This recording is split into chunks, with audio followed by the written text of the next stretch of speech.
શું NEET paper લીકનો વિવાદ આખરે શિક્ષણ મંત્રી ધર્મેન્દ્ર પ્રધાનનું પદ લઈ ગયો? છેલ્લા 12 વર્ષમાં પહેલીવાર મોદી સરકાર જન આંદોલન સામે કેમ ઝૂકી? સંસદથી લઈને સોશિયલ મીડિયા સુધી સરકાર પર દબાણ કેવી રીતે વધતું ગયું? આખરે એવા કયા 5 મોટા કારણો હતા જેના કારણે ધર્મેન્દ્ર પ્રધાનને રાજીનામું આપવું પડ્યું? ચાલો જાણીએ આ રાજીનામા પાછળના 5 સૌથી મોટા રાજકીય અને સામાજિક કારણો.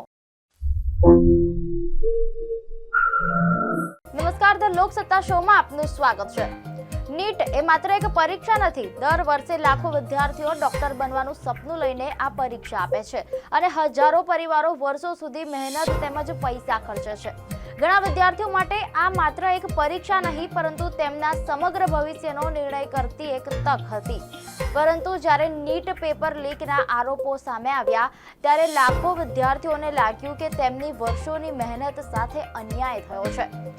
શરૂઆતમાં સોશિયલ મીડિયા પર પ્રશ્નો અને વિરોધ જોવા મળ્યા, પરંતુ થોડા જ દિવસોમાં આ ગુસ્સો રસ્તા પર આવી ગયો. દિલ્હીથી લઈને પટના, અમદાવાદ, જયપુર, ભોપાલ સહિત દેશના અનેક શહેરોમાં વિદ્યાર્થીઓ અને યુવાનો પ્રદર્શન કરવા લાગ્યા અને પારદર્શક તપાસ તેમજ ન્યાયની માંગ ઉઠાવી.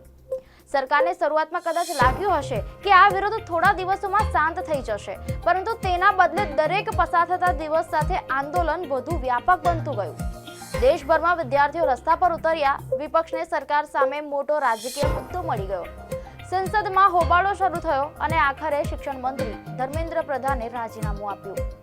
ત્યારે સૌથી મોટો પ્રશ્ન ઊભો થયો કે જે નિર્ણયનો સરકાર શરૂઆતમાં સતત બચાવ કરી રહી હતી તે જ સરકાર આખરે પીછેહટ કરવા કેમ મજબૂર બની?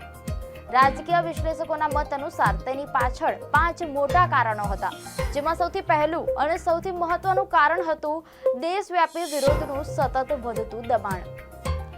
રાજકીય વિશ્લેષકોનું માનવું છે કે સરકાર માટે સૌથી મોટી ચિંતા વિરોધનું કદ હતું. આ માત્ર એક રાજ્યનો મુદ્દો ન હતો. આ માત્ર દિલ્હી સુધી મર્યાદિત વિરોધ ન હતો. ગુજરાતથી લઈને બિહાર, મહારાષ્ટ્રથી લઈને કર્ણાટક અને ઉત્તર પ્રદેશથી લઈને દક્ષિણ ભારત સુધી વિદ્યાર્થીઓ આ મુદ્દે અવાજ ઉઠાવી રહ્યા હતા. સોશિયલ મીડિયા પર લાખો પોસ્ટ થઈ રહી હતી. દરેક કલાકે નવા વિડીયો વાયરલ થઈ રહ્યા હતા.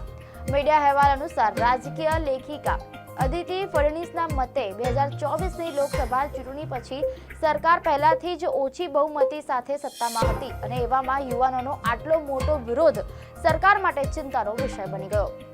વિશ્લેષકોનું કહેવું છે કે સરકાર પાસે આ પ્રકારના ડિજિટલ અને ગ્રાઉન્ડ લેવલ વિરોધનો કોઈ સ્પષ્ટ જવાબ ન હતો. સરકારને લાગ્યું હતું કે વાત થોડી જ દિવસોમાં શાંત થઈ જશે, પરંતુ વિરોધ અટકવાને બદલે સતત વધતો ગયો. દર્શક મિત્રો, બીજું મોટું કારણ હતું સંસદનું સત્ર.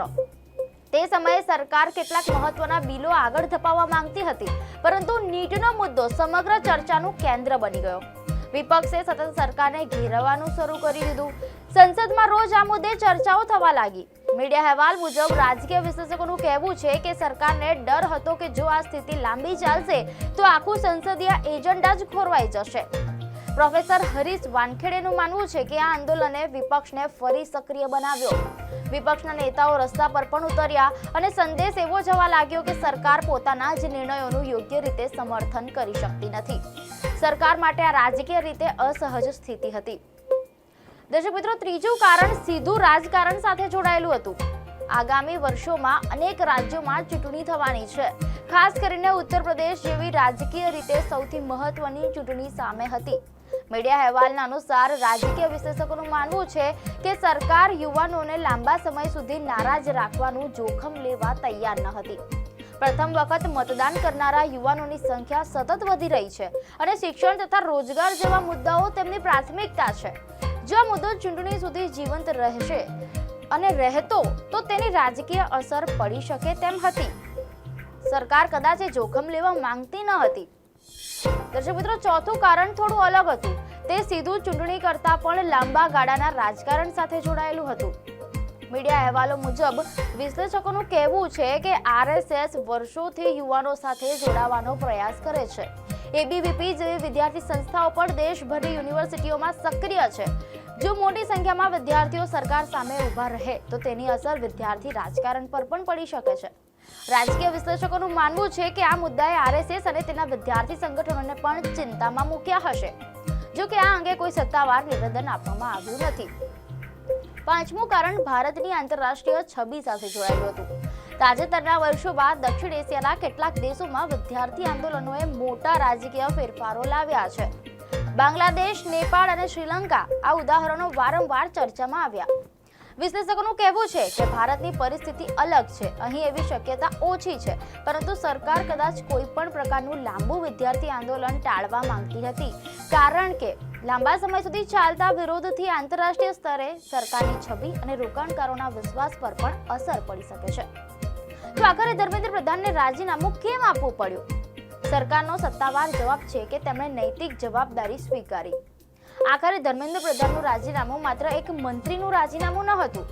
ઘણા રાજકીય વિશ્લેષકોના મતે તે સરકાર પર વધતા જાહેર દબાણ, યુવાનોના આક્રોશ અને રાજકીય ગણિતનું પરિણામ હતું. સરકારનું સત્તાવાર વલણ ભલે નૈતિક જવાબદારીનું હોય, પરંતુ આ ઘટનાએ એક મોટો પ્રશ્ન જરૂર ઊભો કર્યો છે. શું ભારતમાં હવે વિદ્યાર્થી આંદોલનો ફરી રાજકીય નિર્ણયો પર અસર કરવા લાગ્યા છે? આ પ્રશ્નનો સાચો જવાબ તો સમય જ આપશે. પરંતુ એક વાત સ્પષ્ટ છે કે નીટ વિવાદે દેશની રાજનીતિ, શિક્ષણ વ્યવસ્થા અને યુવાનોના વિશ્વાસ અંગે ગંભીર ચર્ચા શરૂ કરી દીધી છે. દર્શક મિત્રો, આપને માહિતી સારી લાગી હોય તો વિડીયોને લાઈક અને શેર કરજો. ચેનલને સબસ્ક્રાઇબ કરજો.